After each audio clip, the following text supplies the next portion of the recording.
Marketing for Business podcast is about giving people insights into the world of business and interviewing successful business people and hearing their stories and sharing them with other business owners. We've actually got some people that in the room that have been on the podcast, and so we've got some people that'll be on the podcast too. So appreciate you coming along today. So lucky enough to over the years build relationships with the gentleman here. Straight on my right here, Mr. Kevin Eder owns Trade Staff, a really good New Zealand business. If you haven't listened to his podcast, it's one of the first that we did. Appreciate Kevin coming along. Fascinating businessman, and you'll get some really good gems from Kevin, so make sure you take notes. And obviously introduced Tony before, our co-sponsor for tonight. So he will have some gems from you. Yeah, he's from the deep south of Invercargill, so if we need a translator, we'll be okay. And then I thought I'd better bring my landlord along. No, to be fair, I've known Sean now for probably 5 years, and really admire what he's done for Christchurch as a city. One of the first buildings or developers to get a building back in the CBD, and he's really his class act when it comes to developing and reworking the CBD of Christchurch. So we're privileged to have the three gentlemen here, and I think Sean by a long way wins the shoe, followed closely by Kevin and Tony a long way behind. Even though he's just come back from Hawaii, I thought you might have stashed out. All right, let's get started. Today's theme's about success leaves clues. I'm a massive believer in it. Success does leave clues. I've seen it over my lifetime. I've seen, learning from other people. So the first question I wanted to go to is I'd love an example from you guys that you've learned about success from another successful person. And if you can, I'd love to share a story. So Sean, we're going to start with you. Do you need the mic? So it's 1997, and I'd sold cars for about 20 years. I've been a car dealer, and I started in real estate and do a real estate course and go to the first conference, and we come across a guy called Bob Wolf, who was where I pinched the saying, success leaves clues, although other people have said it. So he used to have a saying, if they're successful and they walk like a duck, walk like a duck. All that type of stuff. And he used to talk about, don't worry about interest rates. It's like the rain, you can't change them, so don't try to change it. And he'd talk about, be prescriptive about what you want in life and what you want to achieve. So if you want 52 ties, put it in your diary, you want 52 ties. If you want a new car and the market's bad, go to the dealership after hours, look at the car, work out what you want, and focus yourself on it. If you focus on it, you'll draw yourself to it. So, I followed him for years, and when I was in real estate, followed him for a long, long time, what he'd done, how he operated. He was the top agent in the US for years and made a fortune. So what would he be saying about interest rates now then? I'm not sure what they are in the States. He's probably more concerned about the government there at the moment. But yeah, you can't change interest rates. You can't change the weather. And that was his philosophy around it. You can't change them, can't change the weather, so don't focus on it. Get on with it. Yep, focus on what you want. What you want to do, what you want to become, where you want to go, how you're going to get there, diary your holidays, all that type of stuff, which, being in my car dealer lane for 20 years, I hadn't really experienced it. And what impact did that have? Did you start doing that? Yes, I did, yep. So I ran a not like a day diary, I ran a separate, like a journal, and I had in it what I wanted. So I wanted this, I wanted that, all that type of thing. And you found that sometimes you would look at it for a while, then you'd go back to it, and you'd actually see, well, actually, I've done that, and I've done that, and I've done that. Anyone else in the room do that? Nice. Some successful people in the room. Yes, Ashley, exactly. That's awesome. Tony. Thank you. Well, back to real estate. So I was selling in Invercargill back in the old days, and obviously become part of Harcourts back a long, long time ago, 91. So, and it was back to Hawaii. So there was a conference there. Steve Collins said, "Come on, Tony, you should be there." And I was doing quite well in real estate, but went over there and heard these American speakers, and you need to get a PA. And I thought, oh, this is going to be quite interesting. I mean, I like to do it all myself. But I realised very quickly in business that you can't do it all yourself. Whether you're selling, you're running a business. So I've got 3 words I use every day: delegate, delegate, delegate. So in the end, I had a PA, full-time PA, and the guys in the office used to laugh at me because she would do I was single at the time, she would do my groceries, the car was groomed, all my stuff was done, like I was just focusing on listing and selling real estate. So I wrote a few notes here, but I'm not going to refer to them, but I suppose in business, you've got to be dollar productive. Be good at what you do, you don't want to be good at everything, because I think we all have our strengths and weaknesses. So technology is not my strength. The guys in the office, there's a couple here tonight, know that. So, and that's why I get good people around you to do the things. So that PA absolutely changed my business. And one other thing that I think that helped me in business in the old days was I obviously run the business with a partner. I was a selling partner. So my partner came up to Christchurch actually back in about 6 years after we started the business. And I thought, gosh, what am I going to do? I'm selling real estate. Now I'm running this office with 20 odd people. Surely they're going to do everything I used to do. Well, that doesn't quite happen that way. But I had a mentor here in Christchurch, a guy financially who used to do a lot of work for Harcourts. And he said to me, TJ, you need to get an in-house accountant. So once I took that step forward, I got good financial records given to me on a monthly basis.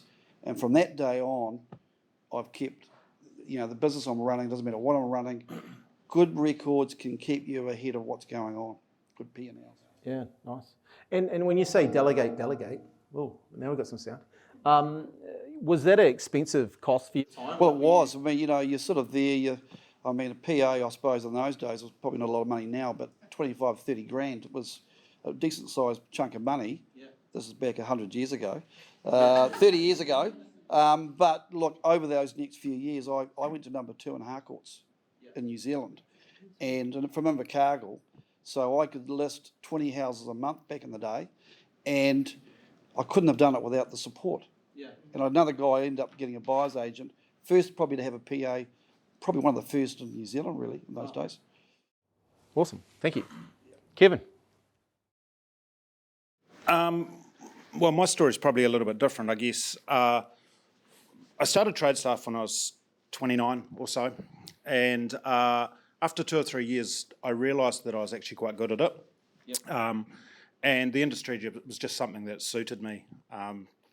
But I looked around and I could see these people, and they were ancient, I suppose, but they were in their 50s, and I'm 56 now. They were in their 50s, and I thought they were pretty useless, to be honest, but they had the big flash car and they had the big boat, and they were always on overseas holidays and doing all of that stuff. And so I became incredibly frustrated, and I talked to an older fella that I knew and sort of said, look, I'm just so incredibly frustrated that I literally have no money. My business is growing massively. It's doubling in size every 8 months. The P&Ls look good. I've got no cash. I might go broke any moment. And it's just so frustrating when I realise I'm good at this, but I don't see the success. And he just laughed at me and said, you're 32 years old. You're too young to have success. Just keep doing what you're doing. Hang in there. Get better every day. And when you're in your 50s, you'll have the big flash car. I don't. Boat. I don't. But overseas holidays, I'm a world champion at that. And so, for me, it was actually one of patience and not getting ahead of myself and just remembering to just keep doing the right thing and to be bold and to understand that success would come. And sure enough, it did. Yeah. What does being bold mean to you, though? What was that mindset? Well, we started in Christchurch here, and for the first 14 months, it was just me. I employed Lady Janice, who turned out very quickly to be good at the business. She's still with us today.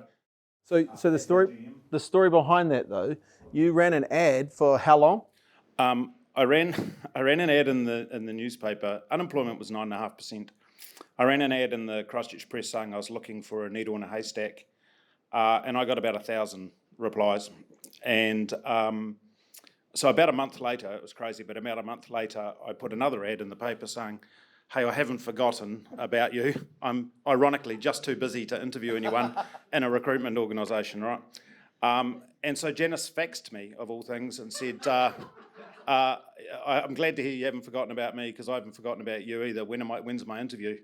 So that's being bold, I guess, because I employed her that afternoon. But what I was going to say is we started in Christchurch. Janice became obviously quite good at it. And after a while, we were tripping over each other. So I wanted to open a branch somewhere else, but if it didn't work out, I was conscious of the fact that maybe because I'd been in Christchurch for a few years, that was the reason I was doing okay.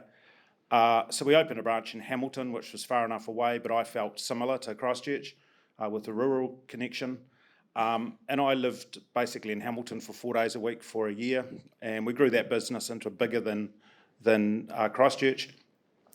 And one of the recurring themes that came is I'd go to clients and they would always say, oh, we've got a branch in Tauranga. If you're in Tauranga, we would do business with you. So I got sick of hearing that, so I organised a lunch with 5 or 6 of these gentlemen and said to them, okay, look, you've said this. If I open a branch in Tauranga, will you do business with me? They said yes, and so 6 weeks later we opened a branch there.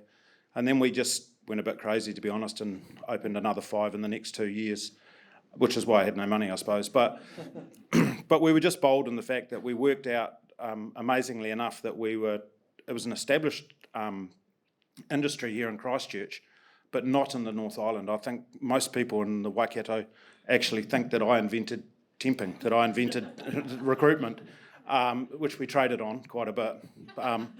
So we realised that there was an opportunity, that there wasn't a lot in the market. Today it's very, very different. We've got 23 direct competitors in Christchurch alone. So, we were sort of first to market. That's awesome, right? What a great story. And facts even. How good. Hey, Sean, I'm going to ask you this question because, look, after the earthquakes, if we're all, people here from Christchurch will know this and experience that there was a lot of uncertainty. Government had promised a lot of stuff, but I want to know, how do you approach risk-taking and decision-making from a business point of view? Because I think the landscape that maybe we're moving into, not say we're going to go into recession, but it's difficult out there for people, right? Interest rates are high, inflation's high, prices are biting. How do you approach, making decisions and risk-taking in those environments?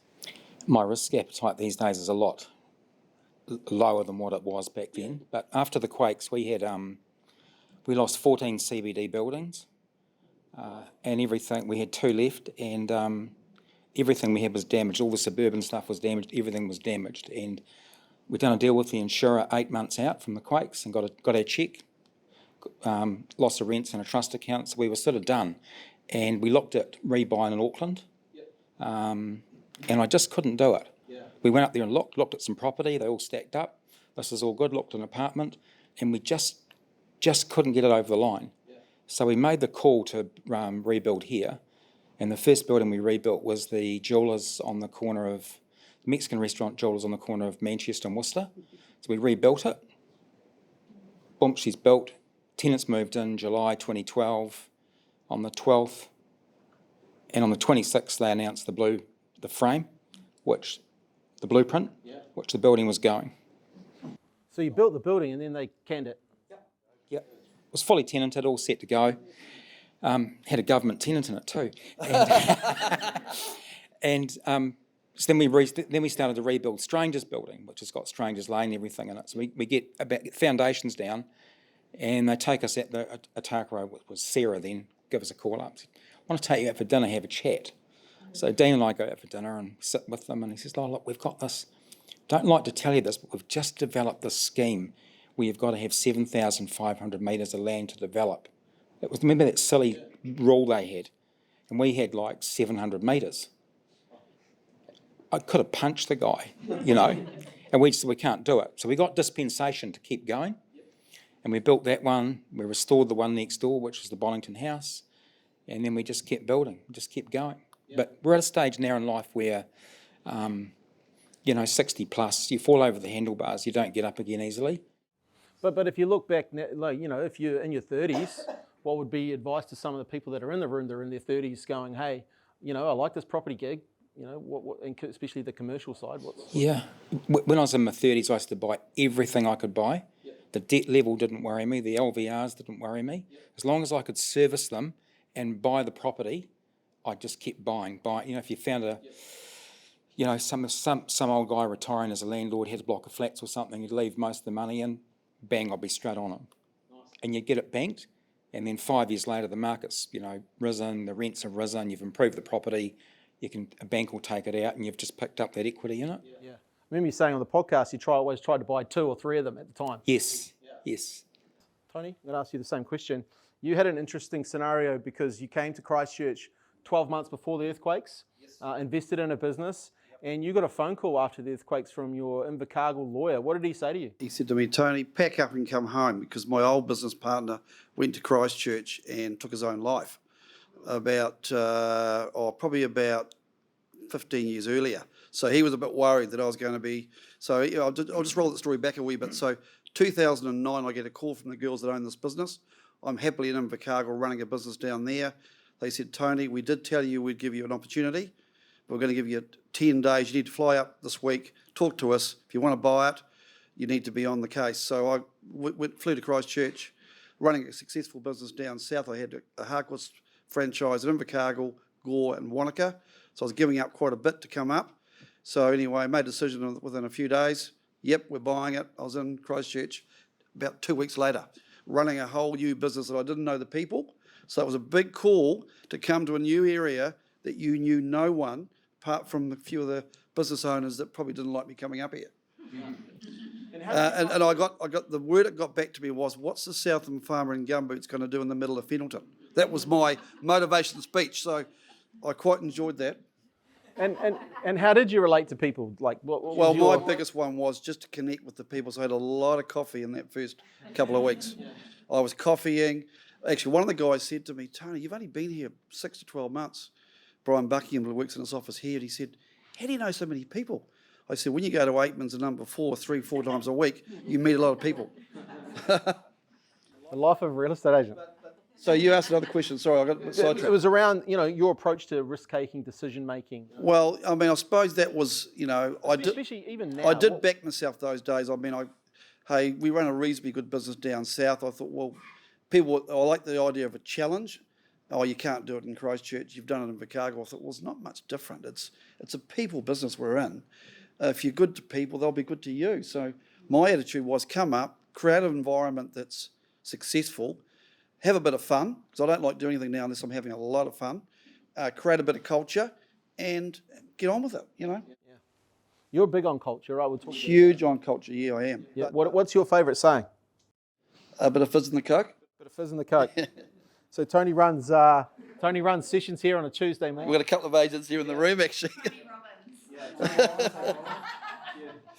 I've had a couple of new agents start with us and they think, what's Tony on in the mornings, What sort of pills is he on? You need it. Hey, Kevin, I'm going to cut to you now. I know you've got a good story about this, and if I have to prompt you, I will, but because I really enjoyed it when you told it. How do you balance, and Tony and Sean, you can think about this too, how do you balance cutting costs but the need to be continually investing in growth in difficult times in business? Like people right now might be thinking, geez, do I cut costs, but I still need to grow? How do you balance that right now in the market that we're in? And how did you balance it when we talked about you were in Italy or Spain, and that's how you found out where the GFC was happening? I can't wait to hear what I'm going to say here after you prompt me. I'll come back to that. We'll have a bit of a think. The risk thing, I think that one thing that does happen as you get older and as you've got more to lose, you do become a little bit more risk averse. So when I was younger, I was basically full of bullshit and jelly beans and would attack everything, very confident. Now I'm not so full of the jelly beans, but we look at it very differently now. If we're going to acquire a business or open a new business, firstly it's got to be meaningful. Does it add to what we do? And then to look at it and say, if it completely goes sideways, will it hurt us that much? If it's going to hurt too much, I must admit these days I'd rather not bother. I've got a bit lazy. Cutting costs, I don't really cut costs. I don't really believe in it. Because the thing about cutting costs is that something else gives. So if you're cutting costs massively, I mean, I drive a hard bargain, as you know.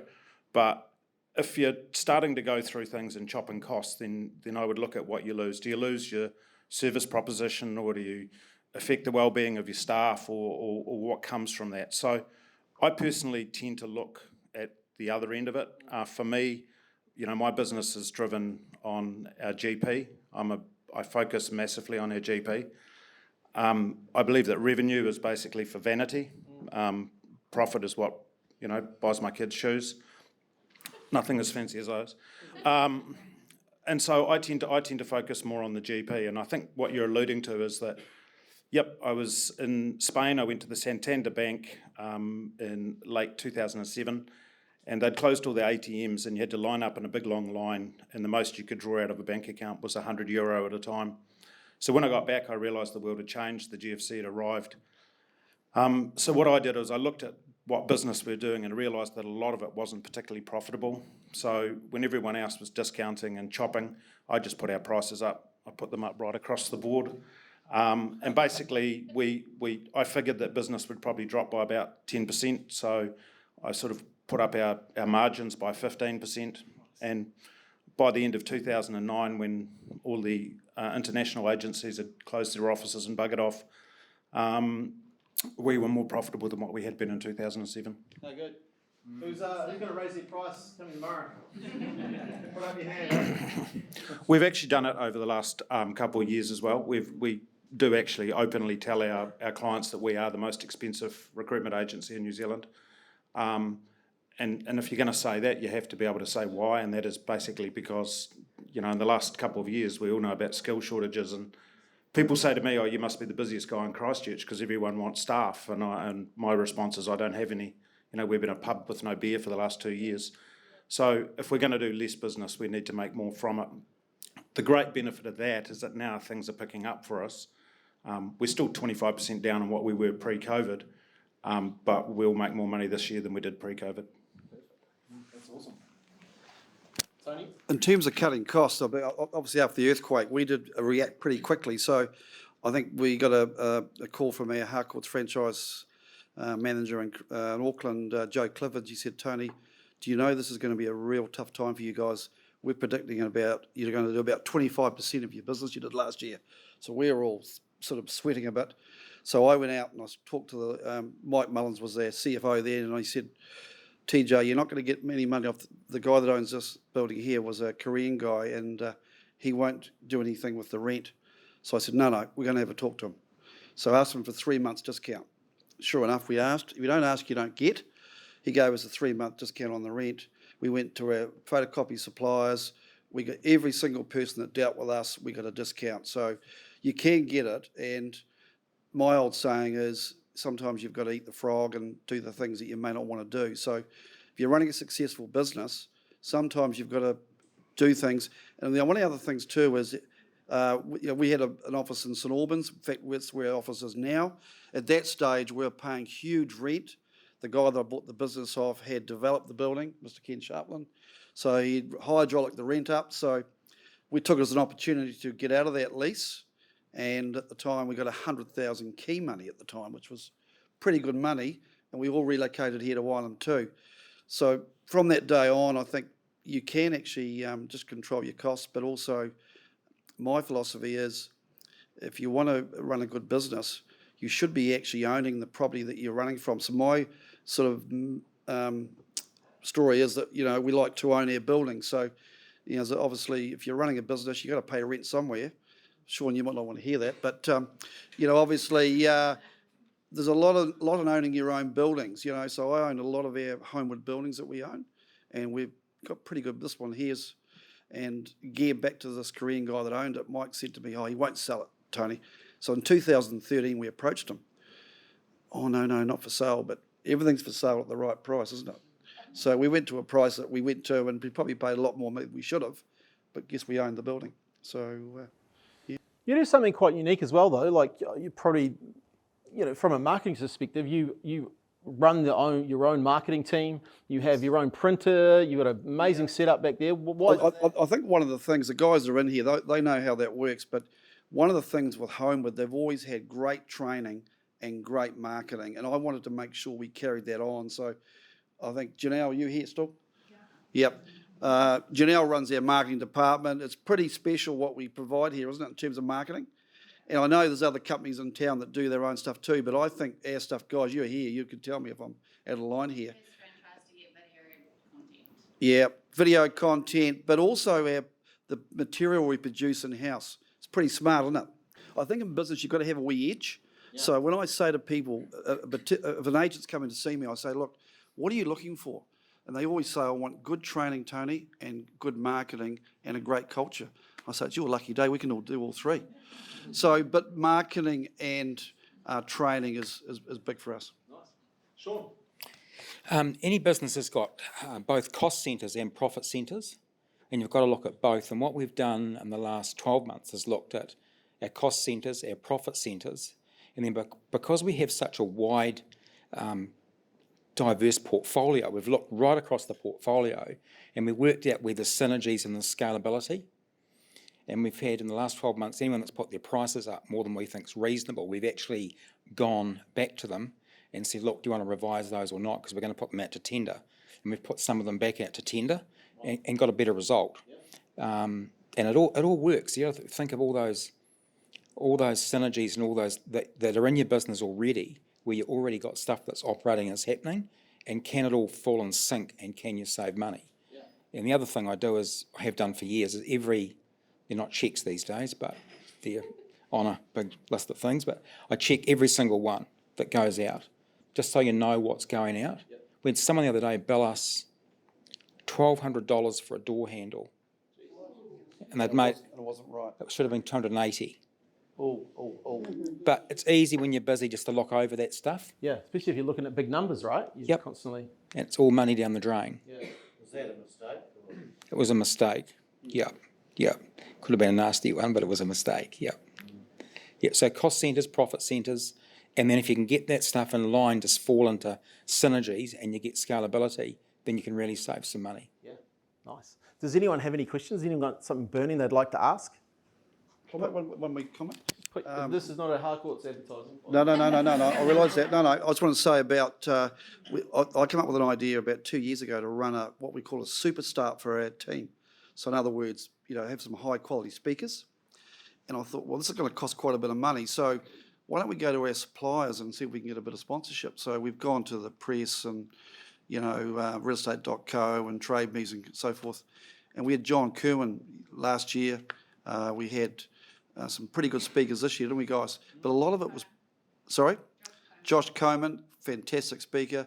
A lot of this is inspiring our team, but a lot of the, obviously to run that event costs a lot of money, so we've got a lot of sponsorship in for that. Yeah, and I guess that's about being resourceful, right? It is. And it's interesting, every franchise, well, 2 of them in town have copied us, and then I got a ring from Auckland franchisee saying, how much did you get out of realestate.co? We've never got any money out of them at all for anything. So they were ringing me to see what sort of money we got out of them. So if you don't ask, you don't get, is my old saying. Yeah, nice. Anyone from the floor got a question? I'll keep, one more. Yep. Trade stuff. Yeah, mate. Out of all your buildings that you have around Christchurch, do you own them or do you rent them? Sorry, around New Zealand. We own a portion of them. We don't own the one here. I probably will. We're in negotiation every year. Every year. But we do own some, and we're just looking at a new opening that'll probably open next month, and we've got two opportunities, either lease or buy, and I'm trying to buy. Because for all of the reasons that were talked about before, I was pretty dumb and leased buildings for 20 odd years without it really understanding commercial real estate. What's your biggest regret in business? No, I don't have any really. I can't think of. I often say that it doesn't matter how smart you are; it's ultimately wisdom that sees you through. And I've made some monumental mistakes in my time, but I am just smart enough not to make them twice normally. Tony, any thoughts on that one? In terms of, probably like to be in Christchurch a bit earlier. I love it here. and it's a great city to live in, and the business is great. You know, I've enjoyed it really immensely. So, hey, I loved Invercargill, don't get me wrong, it's put me on the map, but I've certainly enjoyed it up here, you know. I really haven't got any regrets. Yeah, you look back in time with property and you think, well, I should have bought more or done more or whatever, but you pretty much do what you can do, really. You know, there's only so much you can do. Brendan, can I reframe that question and ask what your biggest lesson is in business? Nice. That's a good one. Biggest lesson. Biggest lesson. Probably when you're talking to banks, who's had a bit of trouble with banks lately? They don't like businesses, do they? So if you run a business, you go and borrow some money, they don't want to know you. So I found out very quickly that you need to own the buildings, because if you want to borrow some money, you need a building to secure the finance against, or housing, or whatever it might be. So the more property you own, I think Sean will agree to this, the far better, isn't it? Yep. And I mean, that's what I've done with most of my, obviously the money I make out of business goes back into owning the building or whatever, the property. I've had time to think about that. I actually think it's you know, having the realisation that you don't know everything, and the fact that, you know, you guys are here because you want to learn about marketing or dealing with Scott or whatever. I think we just ran it on it. So for me, it was a lesson just in the last wee while, actually, in the last couple of years. We were advertising for consultants, salespeople to come and work for us. We've got 80 odd around the country, and I was really disappointed in the standard of the people that were applying to work for us, and I couldn't work it out. I've always, I really like employing people young. People bag young people today. I love them. Seems to be 22, 23, 24. That's where all our superstars come. And they just weren't applying for any of the jobs we're advertising. So I got together 3 people from around the country, 23-year-olds, and I said to them, you know, why do you work for us? Why do you love working here? What is it that ticks your boxes? Because, you know, we're not getting any more people like you.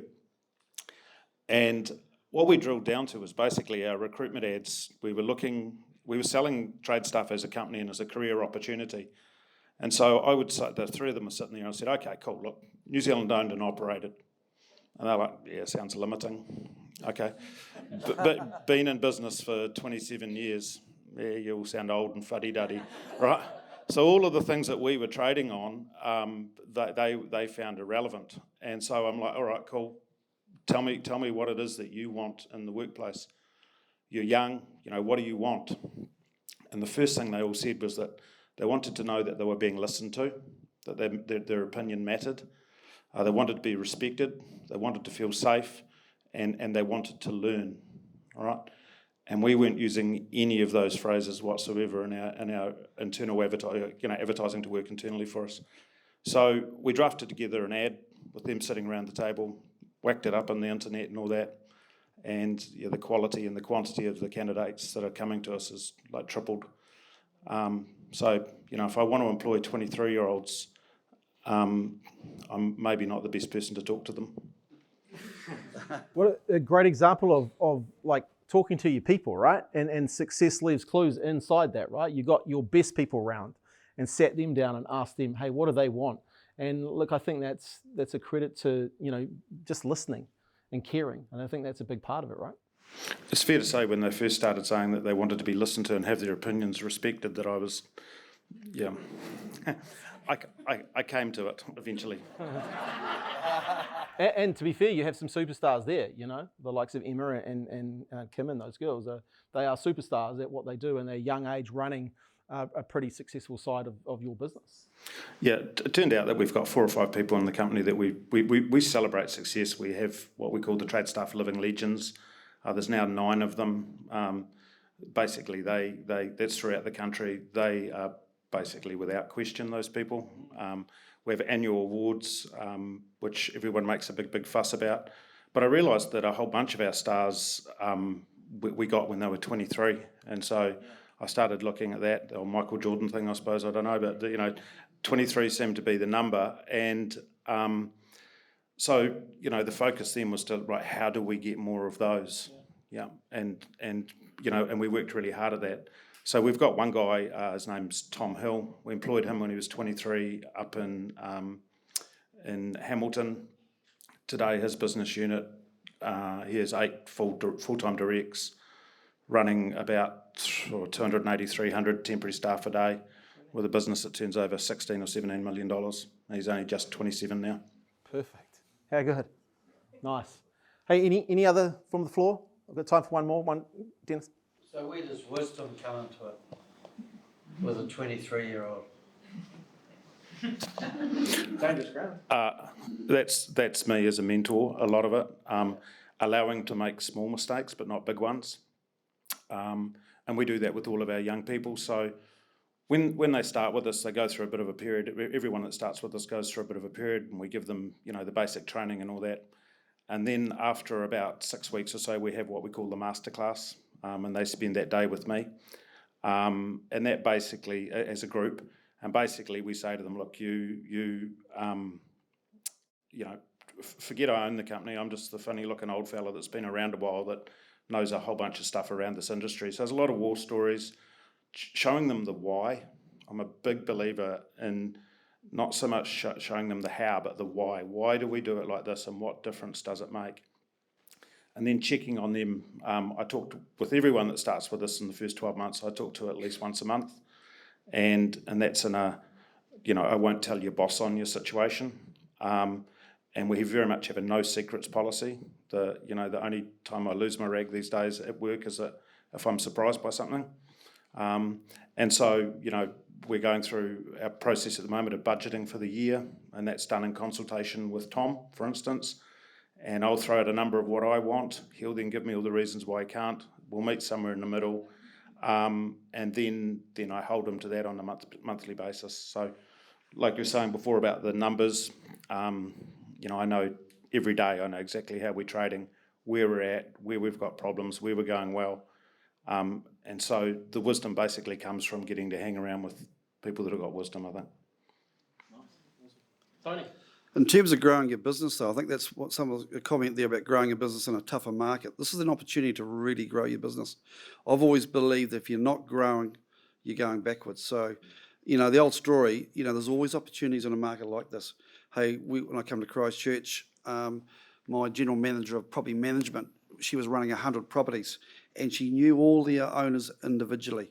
And I said, Caroline, do you want to grow this business? Because I'd gone through the same stages myself over the years, wanting to do it myself. So we're now running about 1,400 properties, and she has delegated that role out, and we're now one of the biggest in terms of PM. So, and we're always for sale. We're always buying rent rolls if they're available. So I think you've got to be always open to an opportunity, because in business there's always opportunities. And so keep close to your bank. Make sure you've got good P&Ls so that you can act quickly if you need to. So I'm a great one in knowing your KPIs in terms of your P&L. But obviously banks need to know that too, so that you can move quickly on an opportunity if one comes up.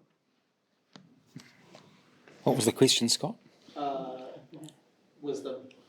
But also, maybe let's just finish with your thoughts on what people need to do right now or focus on. Well, firstly, wisdom. I think we all grow from lessons. So you have hard lessons, we grow, and we get older, we become wise because we've had life experiences.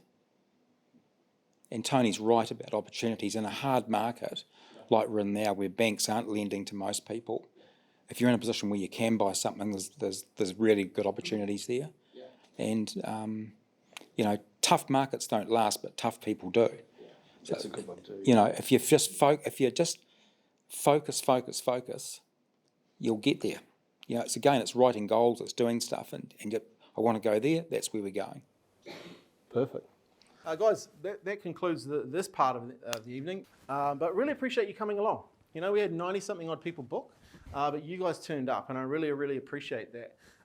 Look, one of the things I really learned when the GFC hit and then the earthquakes is you really need to get around successful people if you want to grow your businesses and want to grow yourselves. So my advice right now is to meet the people in the room and exchange names, exchange phone numbers, and really work on your network around successful people, because there's a whole bunch of people that could be here that aren't.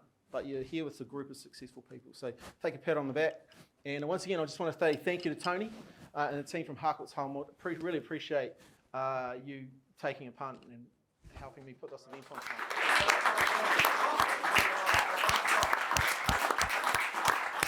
All right, enjoy the food.